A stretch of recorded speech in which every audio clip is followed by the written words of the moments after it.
Hi guys, good morning. Late na ako. Alas 7 na, my gosh, late ako nagising. I have to wear this. Kailangan ko siyang isuot. Hirap na hirap ako. Sobrang sakit ng kamay ko. Hindi ko siya maisuot. As in, ako. Aray ko. Ang sakit ng injection ng booster shot ko kahapon.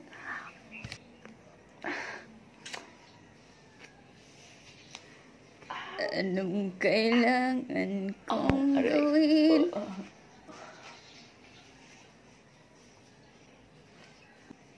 Ang hirap magdamit. Thank you Lord, naisuot ko na. Ang sakit ng katawan ko. So ganito na lang kaya ako guys. Ganito na lang kaya ako. Gap na ako. Ang sakit. Nakuha ko pang mag-vlog. Late na nga ako. Talagang ko sa lantas. Hindi ko kasi alam talaga. Sure kung saan na part ba yung sumasakit.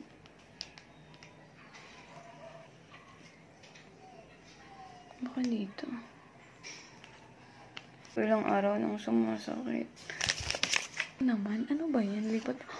Lipat. Makeup lang ako guys. Prepare na ako for office ha. Kasi mamaya-maya susunduin na ako. Bye! See you later. Hindi, so nakapag-makeup na ako, sure ba? Konting paganda. Yung salon pass ko, nakakaloka. Kasi ito yung susuot ko. Manipis lang siya. Ang bango. At pakabang. Ang hirap na mga...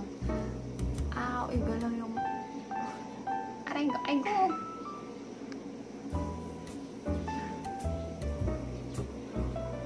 Sakit lang katawan ko.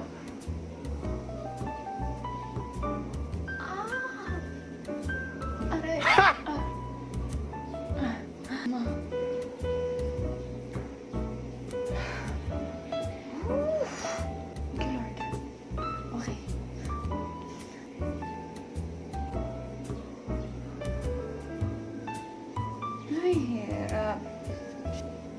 Aray, hindi ba ako makapaghikaw? Yawa.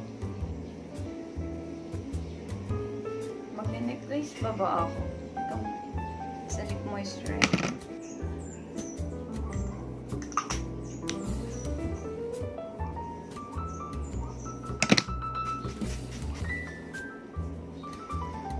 Ayun naman na guys. See you later sa office. Oras na. 10:30. Strong. Sakit ng katawan ko. Ang taba na ng ganito ko. Si Kinsey, hindi na pumasok. Kasi ang taas daw ng temperature niya. Pero ang kagandahan naman dun, alam mong, effective. Kasi mangangalay talaga siya na masakit. Siguro ipapahinga ko lang. Hello po. Nakauwi na po ako. Kasi hindi na po talaga ako nakapag-vlog kanina sa office. Nilalamig ako. Kaya pinababaan namin ng up to 25 yung aircon. Nilalamig po ako. Hanggang ngayon nilalamig ako. So yun po yung effect sa akin. Second day po ng booster shot namin. Moderna. Iba-iba po yung reaction ng katawan natin dun po sa mga vaccine na tinutusok po sa atin. So, wag niyo po sanang isipin na ganito rin yung magiging epekto sa inyo kapag ka-Moderna po yung naging booster shot ninyo. Thank you so much sa boss namin, Attorney Al, na talaga namang sinasabi na niya kanina. Kasi nahiga na talaga ako dun. Hindi naman yung higa na, sinakahiga kasi wala naman kaming kama dun sa office. Kaya wala naman ako pwedeng higaan doon. So, yung chair, nagganyan na talaga ako. Nakatulog ulit ako. Sinabi ng boss namin kanina na ipahinga muna namin. Pero ako naman kasi iniisip ko may kailangan akong tapusin sa trabaho. So, sabi ko, hindi attorney, kaya ko. Hindi naman pumasakit yung ulo ko. Pero ngayon, ang init ko, pero nilalamig ako. Hindi ko alam, sana po hindi ako trangkasuhin. Kailangan ko pumasok bukas kasi may magbo-birthday, sayang yung pagkain. Char. Kasi yung iba kasi on the third day, from the day na nagpa-booster shot sila, third day na is meron pa ring epekto. Kasi sabi ko nga, hindi lang naman kasi yung nabaksinan yung iniinda ko, which is dito sa right ko. Pati kasi itong left ko nga, ang hirap-hirap kong matulog. Hindi ko alam kung maggaganon ako o gaganyan ako. So straight na lang akong natutulog na ganyan. Basta hindi ko maintindihan, hindi ko maunawaan ang aking nararamdaman. Basta ganon, nilalabanan ko naman. At I'm really very thankful, na very grateful na 2 years more than or almost 2 years na akong awa ng Diyos hindi nagkakasakit. So, thank you so much, Lord. Sana magtuloy-tuloy na. Sabi ko nga, hindi naman po ibig sabihin na ganito yung epekto sa akin is ganun na rin yung epekto sa inyo. Manalangin lang po tayo na effective yung booster shot. Anumang vaccine ang mapipili natin na booster shot natin, it's okay as long as, follow your heart. Follow your heart! Tiwala kayo sa vaccine. Magtiwala kayo kay Lord. Magtiwala kayo sa sarili nyo. Kayang-kaya nyo yan. Observe ko yung sarili ko bukas. Titignan ko kung makakapasok ako sa office. Pero kung hindi, happy birthday Q. More birthdays to come. So, ayun lang. I'll see you tomorrow.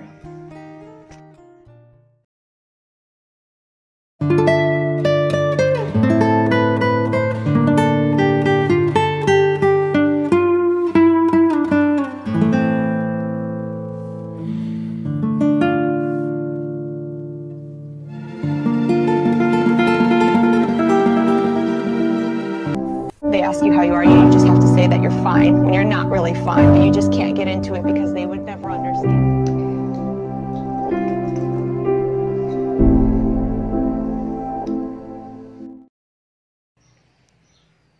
Good morning. Hindi na ako papasok today. Kailangan kong bumangon para magluto ng breakfast. Kailangan natin kumain.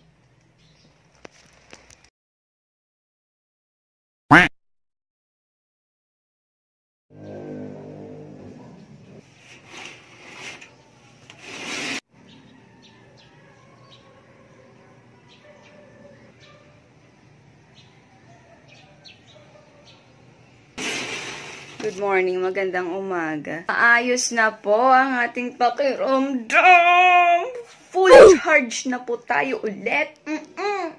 Kahapon, ng hapon na medyo umuki-okay na ako. Nakapag-TikTok pa nga ako. Yes, ang kita nyo naman medyo energetic na tayo today. At fully recharged na po tayo mula sa ating almost 2 days, I think, na trangkaso. So, kita nyo naman, medyo mukha na tayong tao ulit. Oo. Bagong ligo. Yan. Medyo nagkilay tayo ng kaunti. At may pa-flower tayo dito sa gilid. Gusto ko may nakikita kayong ibang maliban sa pagmumukha ko. Kasi baka nagsasawa na kayo sa pagmumukha ko. Andyan si Lisa Manoban, ang ating pinakamamahal na gitara. Uy, baka magselos yung gitara ko sa bahay. Meron tayo dito yung meron tayong konting lights dito, pero hindi ko to ginagamit. Minsan lang, pagka gusto kong matulog na may konting ilaw, ito, ino-on ko itong lights dito. Anyways, yun nga po, yung naging epekto po ng Moderna as booster from my original vaccine po na Sinovac. So, ayun, nagpa-booster kami ng Thursday, kung di ako nagkakamali, o Thursday ata yun. Hindi, nung 12 pala yun. Oo, nung 12 yun, nagpa-booster kami nung 12. Actually, nung kaka-inject nga niya is mainit nga. Kung napanood nyo nga yung sa part 1 ng vlog na ito, yung, ano yung title ko sa vlog? Nakalimutan pa. Sinovac to Moderna as booster. The vaccination experience yun. Nung kakaturok lang niya, mainit. Feeling namin mainit. Actually, pare-pareho kami. Pare-pareho yung reaction ng katawan namin dun sa Moderna. Mainit siya. Tapos nakatulog ako noon, lunch break. Tapos kinaumagahan. Pumasok pa ako sa work noon, nung kinaumagahan. Pero I was feeling so, parang yung katawan ko is pagod, na mabigat siya, na nangangalay, ang sakit ng buong katawan ko, not just because of the vaccination, pero dito rin kasi sa part nga ito ng katawan ko that time ay sumasakit ng 4 days na actually, and thank God wala na rin ngayon. Wala na siya, so medyo malakas na tayo ngayon. Bumalik na ang ating sigla. Yes, at yun nga po, masakit yung buong katawan ko, tapos hindi ko na talaga kaya noon, nang umaga yun na pumasok ako sa work, di ko kayang magtrabaho, as in, ang sakit ng buong katawan ko, tapos hiniga ko na lang siya sa upuan. As in, nag-slide na akong ganyan, tapos tinaas ko na yung dalawang pa ako, and then, pinuntahan ako ng mga katrabaho ko, and then, nandun din yung boss ko, tapos, my boss was actually insisting na ihatid na niya ako dito sa tinitirhan ko. Halika na, ihatid na kita, ganyan, magpahinga ka na muna, i-rest muna yan. So, thank you so much po sa boss namin, attorney. Maraming salamat po sa concern. Pero actually, mayroon kasi akong kailangang tapusin. Iniisip ko kasi, baka sakit lang yun ng katawan, baka kaya ko pang indain buong araw. So, sabi ko, di attorney, ipahinga ko lang konti. So, siguro itutulog ko lang konti. So, nakatulog ulit ako doon. Parang naririnig ko silang ang ingay-ingay na nagkukwentuhan, pero basta gusto ko matulog. So, nakatulog ako. So, ayun po, hindi ako umuwi. Tapos, lumabas pa ako, nag-local pa ako kasi may pinuntahan ako. Hapon, tinry ko pang mag-work talaga kasi sabi ko, kailangan kong tapusin to, kailangan ma-print. Yun yung iniisip ko kasi alam ng mga katrabaho kung gano'n ako ka-dedicated naman sa trabaho ko. So, sabi ko, tatapusin ko to ngayon. Gabi nun, trinangkaso na ako, nilagnat na ako. As in, ang init ng katawan ko. Mainit yung, parang mainit yung lumalabas sa mata ko. Ramdam ko yung init sa mata ko. Tapos mainit yung buong katawan ko. Pero nilalamig ako. So, di ba trangkaso yun? Kasi ako, awa ng Diyos, more than 2 years na ata akong hindi nagkakasakit. So, nilagnat ako. Kinailangan kumain, syempre, para mag-take ng gamot. So, nag-take ako ng Biogesic. Inaumagahan, masama pa rin yung pakiramdam ko. So, that was Friday na. Masama pa rin yung pakiramdam ko. Masakit pa rin yung katawan ko. Alam yun, hindi ko maigalaw yung dito ko. Sa part, ang sakit dito ko. Sa lower back portion ko. Tapos, masama pa rin talaga yung pakiramdam ko. So, hindi ako pumasok sa work. Hindi na ako pumasok sa nagpaalam na ako sa boss ko na attorney, hindi pa ako makakapasok, ganito, ganyan. So, sabi niya, i-rest ko muna, magpagaling muna ako. Hindi ako nakapasok. Pero kahapon, medyo umu-okay na yung pakiramdam ko. Kaya nga nakapag-TikTok pa ako. Kung napanood niyo yung TikTok ko, may nagsabi sa akin, isayaw mo na lang yan, sumayaw ka kasi para igalaw-galaw mo yung katawan mo para gumaling ka, mawala yung sakit na iniinda mo. So, ayan, siyempre masunurin naman ako. So, isinayaw ko, mama, sumayaw ako. Ay, parang lalo ko nagkasakit.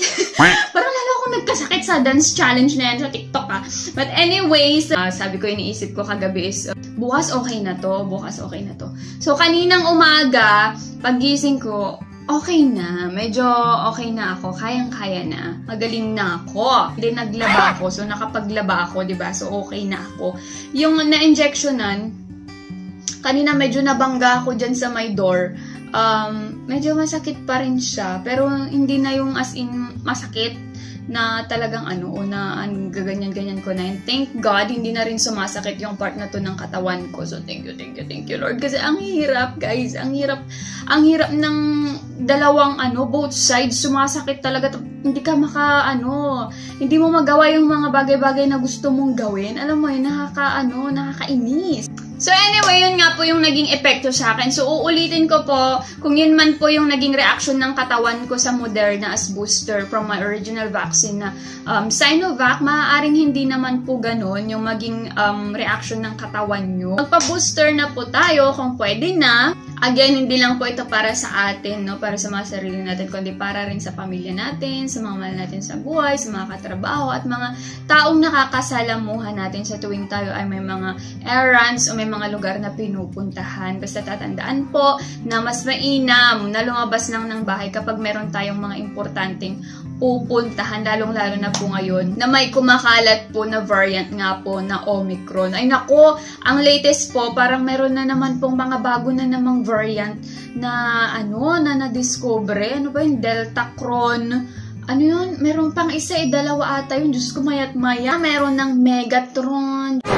Diyos ko, prioritize po natin yung kalusugan natin. Napakahirap po magkasakit, lalong-lalo na ngayon, nagkakaubusan ng Biogesic paracetamol sa mga drugstores. So yes, ayun na po ang aking vaccination experience. I think after 3 months or 6 months pa ulit bago pwedeng magpa-booster. So, titignan nyo na lang po kung ano yung mga pwedeng booster para sa original vaccine nyo. Okay naman siya. Maayos naman ako. Hindi pa naman ako nagiging zombie. No! Huwag yan magpapaniwala, no? Pero kapag kami mga nararamdaman na kayong kakaiba, like takot na kayo sa tubig, takot na kayo sa ilaw, rabies! Ang mahirap kapag naghanap ka na ng brains, ng blood. Kapag ka naghanap ka na ng human flesh na paktay ka, yawa ka. Iba na yon. Either vampire ka na or zombie. Char lang, oy. Basta magpa-booster po kayo, yun po ang mainam. Magpa-vaccine po tayo sa mga hindi pa po dyan nagpapa-vaccine. No? Magpa-vaccine, it's not, actually hindi naman yan ipinipilit sa'yo, but it is strongly and highly recommended. Magpa-vaccine po tayo para makatulong tayo sa tuluyan na pong pagpuksan itong kumakalat nga po ng COVID-19 virus. Globally, you know, all around the world. So, yun lang po. Thank you so much for watching. If you like this video, please give it a thumbs up. You can also share it. If you want to say something about this video, please leave a comment down below. Bye! See you again in my next one.